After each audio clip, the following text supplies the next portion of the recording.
안녕하세요. 정쌤입니다. 네, 고등부 시험이 시작된 학교도 있을 거고요. 저희 동네 같은 경우는 이제 4월 말에 시험이기 때문에 보통 4월 말이 이제 중간고사 시즌이죠. 한 2주 정도가 남아있는 상황이네요. 이제 막 고등학교에 들어간 친구들은 학교에서 나눠주는 공지사항 자체를 이해를 잘 못하는 경우가 있어요. 아니면 공지사항을 되게 가벼이 여기는 경우가 있기 때문에 사소한 실수가 고등부에서는 그냥 바로바로 내 내신의 역사가 만들어지는 거기 때문에 실수 하나가 굉장히 아쉽거든요. 그래서 그런 실수를 좀 줄이고자 각 학교마다 거의 비슷하게 학생들에게 요구하고 있는 공지사항들이 무엇이 있는지 한번 살펴보도록 하겠습니다. 자, 이 학교의 공지사항 첫 번째 걸 보면 영어 논술형이 6문항이 나온다라고 공지를 했고요. 총 36점, 36점이라고 했어요. 36점이면 좀 높은 편입니다. 보통 4문항에서 한 6문항 정도가 서술형으로 비치가 되는데 6문항이 다 나온다라고 할 경우에는 우리 학교에 서술형 비중이 높다는 뜻이기 때문에 뭐 평상시 공부할 때 스펠 연습이라던가 문장 구성력에 좀 더 신경을 써야 되는 건 거죠. 자, 그 다음 두 번째를 보면 반드시 문항 번호, 소 번호까지 쓸 것이라고 되어져 있죠. 자, 서술형 문제는 큰 문제 1번이 있고 거기에 작은 문제들이 짜자자작 이렇게 붙어져 있는 경우가 있어요. 자, 그림에 보시는 것처럼 요런 식의 문항이 등장을 합니다. 본문 하나에서 이제 어법상 틀린 문제를 찾아서 쓰는 이제 문항이었는데요. 이럴 경우에 1번에 1, 1번에 2, 1번에 3 이렇게 문항이 있잖아요. 그 소번호를 다 쓰라는 건 거죠. 소번호를 쓰지 않을 경우에 감점 처리가 가능하다라고 공지가 되어 있는 학교도 있어요. 그러니 반드시 체크를 해줘야 돼요. 그 다음 세 번째, 논술형은 반드시 검은색, 파란색 파인펜으로 쓸 것이라고 되어 있죠. 자, 요거는 학교마다 좀 다릅니다. 요건 좀 학교마다 다른데 이 학교 같은 경우는 컴사, 컴퓨터 사인펜, 연필, 다른 색깔 펜으로 쓸 경우 0점 처리될 수 있음. 이렇게 되어 있네요. 무섭죠? 네. 이게 이렇게 되는 이유는 컴사로 쓸 경우에 뭉퉁해졌을 경우에는요, 펜이 글씨가 뭉개집니다. 글씨가 뭉개져서 이게 지금 인지, A인지, I인지, L인지 구별할 수가 없어요. 그래서 선생님이 물어본다 하더라도 이미 아이는 답을 수정해서 얘기할 수도 있고 이건 뭐 제가 이거 A라고 적은 건데요. 이렇게 얘기할 수도 있는 오해의 소지가 있기 때문에 컴퓨터 사인펜의 그 번짐, 뭉퉁한 펜일 경우에 번져버리기 때문에 안 되고 연필도 마찬가지예요. 연필도 번져버릴 수가 있고 지울 수가 있는 품목이기 때문에 컴퓨터 사인펜과 연필은 학교에 따라서 그 서술형 답지를 쓸 때 쓰지 못하도록 반드시 볼펜으로 적을 것이라고 명시를 해주는 경우가 있습니다. 또 학생들도 마음이 급하고 떨리다 보니까 문제 푸는데 너무 열중을 해서 감독관님께서 이제 10분 남았습니다 라고 공지를 해주실 때 급하게 OMR 카드에 이제 마킹을 시작하는 거죠. 마킹을 하다 보면 내가 잡고 있는 컴사 그거 그대로 서술형 답지에다가 이렇게 쓰는 경우가 생겨요. 내가 지금 무슨 펜으로 쓰고 있는지조차 그 순간 인식을 못하는 경우가 생기는 건 거죠. 반드시 공지사항을 여러 번 읽어보고 내가 무엇을 조심해야 되는지 체킹을 해 두셔야 됩니다. 자, 그 다음에 이제 반드시 논술형 문제의 지시문과 조건을 꼼꼼히 읽을 것이라고 되어 있습니다. 아무리 강조해도 지나치지 않는 부분인데요. 지시문의 조건을 어길 시 감점이 된다라고 되어 있죠. 이 부분은 중학교에서도 마찬가지로 적용이 되는 부분이에요. 중학교의 서술형 문제에서도 조건이 달려 있습니다. 이 조건을 반드시 만족시킬 것이라고 단서가 있어요. 고등부가 좀 어려우니 중등부로 예를 들면 한 재작년에 나의 취미는 피아노 치는 것입니다를 영작하시오가 시험에 나왔었어요. 근데 많은 아이들이 My hobby is playing the piano를 써서 오답이 되었죠. 그 문항에 바로 아래 가로 열고 닫고 단 동명사가 주어가 되도록 이렇게 적혀져 있었어요. 굉장히 많은 아이들이 그거를 읽지 못했어요. 단이라고 이렇게 단서를 달아둔 거를 다 무시하고 영작 자체가 우리말로 소개되어 있는 그것이 나의 취미는 피아노 치는 것입니다로 되어 있다 보니 my hobby를 먼저 썼다라는 건 거죠. 굉장히 아쉬운 경우죠. 이런 걸 좀 겪어야 아이들이 다음부터 진짜 단서 잘 봐야겠다 이런 어떤 득이 되는 경험을 또 하기도 하는데요. 이 코로나 때문에 작년에 중간고사와 기말고사 중에서 중학교들은 대부분 중간고사를 보지 못했습니다. 중간고사를 못 받고 기말 한 번만 보는데 그것조차도 서술형을 내지 않는 특혜가 있었죠. 그러다 보니 아이들이 서술형 연습할 수 있는 환경 자체가 이제 뺏긴 건 거예요. 작년 중학생들 같은 경우는 중2가 지금 중3이 됐을 테니까요. 올해도 사실 마찬가지더라고요. 올해도 저희 동네는 중간고사가 없습니다. 중간고사 없고 기말 한 번을 보게 될 텐데 그 기말에 과연 서술형이 등장을 할지 안 할지는 잘 모르겠습니다만 등장을 해주는 게 아이들에게는 도움이 되지 않을까. 연습을 해봐야 고등부에서는 그런 거 없거든요. 코로나라고 해서 뭐 서술형 빼주고 없습니다. 중학교 때 연습을 좀 해두는 게 좋겠죠. 고등부의 서술형 문제를 한번 보실까요? 자, 이렇게 되어 있는데요. 확실히 좀 난이도가 이제 높아지죠. 보기에 해당하는 단어들이 쭉 나와 있고요. 조건이 2개가 정확하게 나와 있습니다. 보기에 주어진 단어를 반드시 모두 사용할 것. 단어의 중복 사용 가능, 어형 변형 가능. 보기에 주어진 단어 이외의 단어는 절대 사용 불가라고 되어 있죠. 자, 내가 외국에서 좀 살다 와서 영어가 자연스러워요. 그래서 우리말 그 해석을 보고 영작을 바로 보자마자 했지만 그래서 문법적으로도 오류가 없고 원어민들이 실제로 쓰는 말이라 하더라도 이 2가지 조건을 만족시키지 못하면 오답 처리된다는 건 거예요.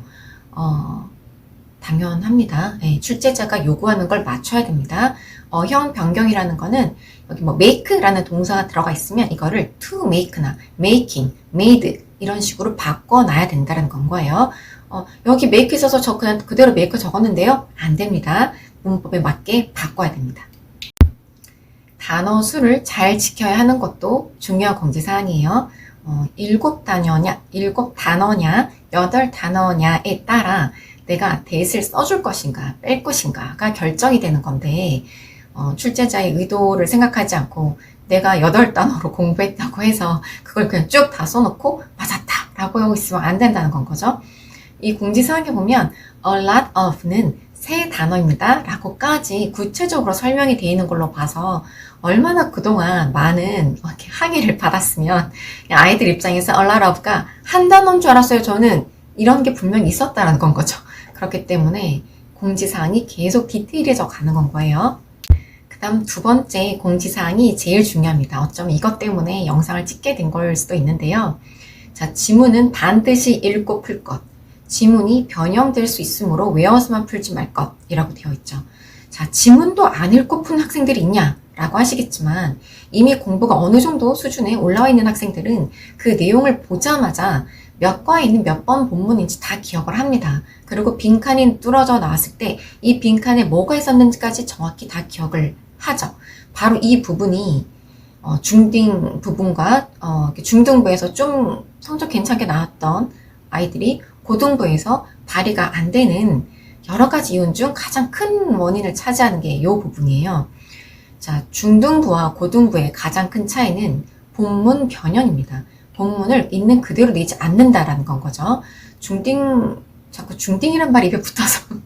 중등부는, 일주일 전에 지문만 달달달달 외울 수 있을 정도의 어떤 암기력과 열정만 있다면, 시험장에서 그렇게 폭망하진 않아요. 어느 정도 맞춥니다. 고등부는 지문 자체가 중등부에 비해서 월등히 길고 내용도 어렵기 때문에 암기 자체도 일단 쉽지가 않지만 오히려 그 암기가 폭락장을 경험하게 될 거예요. 본문 변형에 대한 구체적인 예시를 한번 들어드릴게요. 자, 다음 문장을 한번 보겠습니다. 바로 해석으로 들어가 볼게요. 엄격한 통제는 경제 상태의 엄격한 통제가 강요를 했대요. 가난한 아일랜드와 폴란드 사람들에게 살도록 감자를 먹고 살도록 옛날에는. 하지만 갈망했다, 빵을. 그리고 지금은 빵을 살 여유가 있다. 그래서 감자를 덜 먹고 있다. 이런 문장이에요. 자, 좀 쉽게 이해를 해보면 빵을 먹고 싶었지만 정부에서 감자 먹으라고 해가지고 억지로 감자를 먹었고 지금은 다시 빵을 먹게 되었으니 감자 소비가 줄었다라는 건 거죠. 그럼 저 문장에서 fewer potatoes, 저 단어가 more potatoes 라고 적혀져 있다면 내용과 어울리지 않는 문장으로 골라내면 되죠. 그런데 more potatoes가 아니라 more with 이라고 문장이 바뀌어져서 나왔었더라면 얘기가 달라지죠. 빵을 갈망하고 빵을 살 여유가 생겼으니 요즘은 밀가루를 더 먹고 있다. 발음 표현이죠. potato가 with으로 바뀐 걸 확인하지 못하고 이 자리에 fewer 들어와야 되는 건데 이거 틀렸네. 이렇게 확신을 가지고 풀었지만 오답행, 직행버스에 올라타게 되는 건 거예요. 맥락상, 이 지문 전체의 맥락상 감자를 덜 먹게 되었다라는 말은 밀가루를 많이 먹게 되었다라는 말과 똑같은 거예요. 같은 소리예요. 근데 중학교 때는 단순 암기만으로 시험을 연명할 수가 있어요. 네, 웬만큼 해져요. 그러니 나의 정확한 위치를 사실 모르게 되는 것도 있죠. 점수가 90점, 95 이렇게 나오면 괜찮아, 나 영어 잘해 라고 돼버린다는 건 거예요. 근데 고등부에서는 더 이상 그건 먹히지 않아요. 정말 이 질문을 처음부터 끝까지 완벽하게 이해하고 있는가에 대한 질문을 하고 있는 건 거지 적절한 부분에 빈칸을 뚫어서 여기 뭐 들어가야 되지?를 묻지 않는다라는 거. 그 다음 이제 마지막 공지사항이 네 번째 스펠링 정자로 쓸 것, 필기체로 쓴 경우 혹은 판독이 애매할 경우 오답 처리 가능함이라고 되어 있는데요. 이 선생님께서 올려주신 공지사항을 제가 거의 다 공감하면서 그렇지 정말 중요하지 이렇게 생각을 했는데요. 특히 네 번째 공지사항이 올라온 글씨 똑바로 써라 이 공지사항은 약간 씁쓸했어요. 정말 엄청나게 제가 격공하기도 하지만 제가 채점을 하는 건 아이들 숙제잖아요. 그리고 선생님이 채점을 하시는 건 성적이잖아요. 그죠? 시험을 본 거에 대한 성적을 답안지를 채점을 하는 거고 저는 숙제를 채점을 하는 건데도 답안지조차도 아이들이 그렇게 제출하는구나 라는 생각이 들어서 좀 씁쓸했어요. 제가 채점을 해야 되는 그 아이들이 제출한 것들을 보면 저는 원래 뭐 총이나 칼로만 사람을 죽일 수 있을 거라고 생각을 했는데 이 글씨로도 사람을 혈압 터져서 죽게 할 수도 있구나 라는 생각이 들었어요. 정말 글씨를 보고 있으면요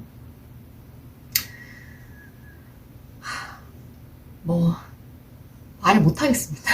너무 악필이에요. 너무 악필이라 이걸 자기 혼자 메모하는 거면 상관이 없는데 검사를 받겠다고 제출한 건 거잖아요. 너 어떻게 이렇게 적어낼까? 라는 생각이 정말 들어요. 반듯반듯하게 알아볼 수 있게 딱딱딱 적어내면 저도 그냥 그게 다 읽히니까 채점도 굉장히 빨라지죠. 그런데 이건 한 장 읽는데 너무 시간이 오래 걸리는 거야. 이렇게 갔다가 이렇게 당겼다가 이렇게 했다가 뭐라고 적은 거지? 하다 안 되면 이제 사진 찍어서 보내는 거죠. 너 여기 뭐라고 쓴 거니? 라고 하면 답변이 없습니다. 글쎄요. 제가 뭐라고 쓴 걸까요? 이렇게 저한테 대묻기도 해요. 그럼 정말 확 그냥 그렇습니다. 그러니 제발 제출용만이라도 글씨를 반듯하게 쓰자. 선생님에 대한 예의입니다. 이렇게 해서 총 4가지 정도의 공지사항들을 다 이제 설명을 해드렸고요. 내가 가지고 있었던 실력이 이러한 공지사항들을 제대로 지키지 못해서 오답으로 유발되는 일이 없기를 바랄게요. 어린 학생들을 키우고 있는 아직 초등부의 학부모님들께서는 야 고등부 서술형 보니까 장난 아닌데 지금부터 라이딩 좀 시켜야 되는 거 아니야? 에세이를 한 편씩 쓰라고 할까? 영어 일기를 쓸까? 이런 생각 하지 마세요. 네. 아무 소용 없습니다. 그거랑 상관이 없어요. 어릴 때는 좋은 습관을 만들어주세요. 학교에 가서 저학년 때 선생님 말씀 잘 듣고 공지사항 잘 듣고 오기, 가방 나 스스로 챙기기, 준비물 잘 듣고 오기 이런 것들이 잘 되어 있어요. 잘 씻기 이런 것도 네. 연필 바로 잡기, 그날 복습 바로 하기 이런 기본적인 것들이 쌓이면 학습 정서가 좋아질 수밖에 없어요. 기본적인 습관이 좋아지면 선생님 말 잘 듣고 잘 준비물 챙겨가고 그날 복습한 아이가 당연히 중학교 가서도 이 습관을 그대로 유지하게 되고 이 습관을 그대로 유지한 중학생이 고등학교 가서도 잘하게 되는 건 거예요. 초등학교 때 뭐 수행 준비니 이런 것들을 너무 아무렇지도 않게 받아들인다거나 뭐 준비물 안 챙겨가도 학교에서 어차피 다 나눠줘요. 이런 식의 마인드를 가지고 있으면 중학교, 고등학교 가서도 여전히 선생님들이 나눠주시는 공지사항이나 주의사항들을 귀 기울이지 못합니다. 그래서 어릴 때는 좋은 습관을 많이 만들어주기로 생각을 하시면 될 것 같습니다. 오늘 영상은 여기까지입니다. 감사합니다.